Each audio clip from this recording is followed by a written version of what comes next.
राजधानी लखनऊ की सड़कों पर एक बार फिर पोस्टर वॉर ने सियासी सरगर्मी को हवा दे दी है। उत्तर प्रदेश की राजनीति में पोस्टरबाजी कोई नई बात नहीं है, लेकिन हर बार ये नया रंग और नया तल्ख मिजाज लेकर आती है। अक्सर चुनावों से पहले या किसी बड़े मौके पर नेताओं की छवियों के इर्द गिर्द घूमती पोस्टर राजनीति अब ऐसे स्तर पर पहुंच चुकी है जहां व्यक्तिगत आरोप, जातीय कटाक्ष और वैमनस्यता खुलकर दिखाई देती है। इस बार ये लड़ाई जन्मदिन की शुभकामनाओं के बहाने सियासी कटाक्ष के रूप में सामने आई है। समाजवादी पार्टी के राष्ट्रीय अध्यक्ष और उत्तर प्रदेश के पूर्व मुख्यमंत्री अखिलेश यादव के जन्मदिन पर भाजपा युवा मोर्चा के नेता अमित त्रिपाठी द्वारा लगाए गए एक विवादित पोस्टर ने राजनीतिक गलियारों में हलचल मचा दी है।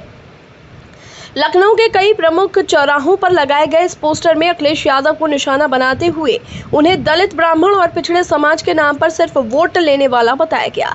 साथ ही उन्हें गुंडों और माफियाओं का हमदर्द करार दिया गया। सबसे अधिक विवाद इस पंक्ति को लेकर हुआ जिसमें लिखा गया कि प्रभु श्री राम से कामना है कि महिलाओं की सुरक्षा और प्रदेश की रक्षा के लिए आपकी कभी सत्ता में वापसी न हो।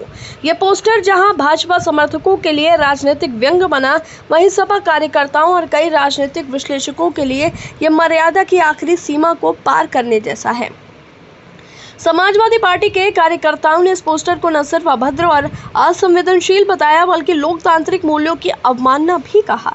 पार्टी प्रवक्ता इसे भाजपा की बौखलाहट का प्रतीक बताते हुए कहते हैं कि इस तरह की राजनीति केवल उस डर को दर्शाती है जो भाजपा अखिलेश यादव की लोकप्रियता से महसूस कर रही है। उनका कहना था कि जनता देख रही है कि किस तरह जननेता के जन्मदिन पर भी वैमनस्य फैलाने का प्रयास हो रहा है। जब इस पूरे मामले में भाजपा युवा मोर्चा के नेताओं से जवाब मांगा गया तो कुछ नेताओं ने इसे व्यक्तिगत अभिव्यक्ति बताकर पल्ला झाड़ने की कोशिश की।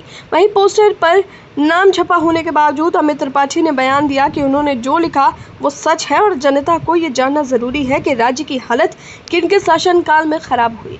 प्रशासन भी इस पूरे विवाद में एक्टिव हुआ, लेकिन अपने ढीले रवैया के सवालों के घेरे में है।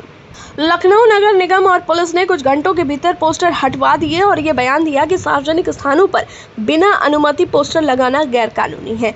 लेकिन सवाल ये है कि जब ऐसे विवादास्पद पोस्टर सार्वजनिक जगहों पर लगते हैं तो प्रशासन तब तक क्यों चुप रहता है जब तक वो वायरल न हो जाए। राजनीतिक आलोचना जरूरी है, लेकिन अब ये विरोध नहीं वैमनस्य बनता जा रहा है।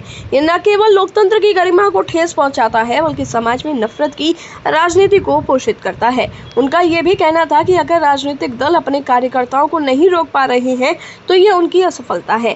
गौर करने वाली बात यह है कि पूरे विवाद पर खुद अखिलेश यादव ने कोई प्रतिक्रिया नहीं दी है।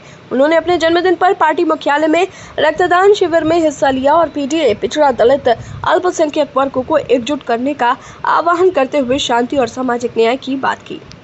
लेकिन इस शांत रवैये के विपरीत सवालों की आंधी लगातार तेज हो रही है। क्या ये राजनीति का नया चेहरा है जहां शुभकामनाएं भी हथियार बन चुकी हैं? क्या इस तरह की व्यक्तिगत पोस्टरबाजी को राजनीतिक रणनीति का हिस्सा मान लिया जाए? और सबसे जरूरी सवाल, अगर ये राजनीतिक संवाद का स्तर है तो जिम्मेदार चुप क्यों है?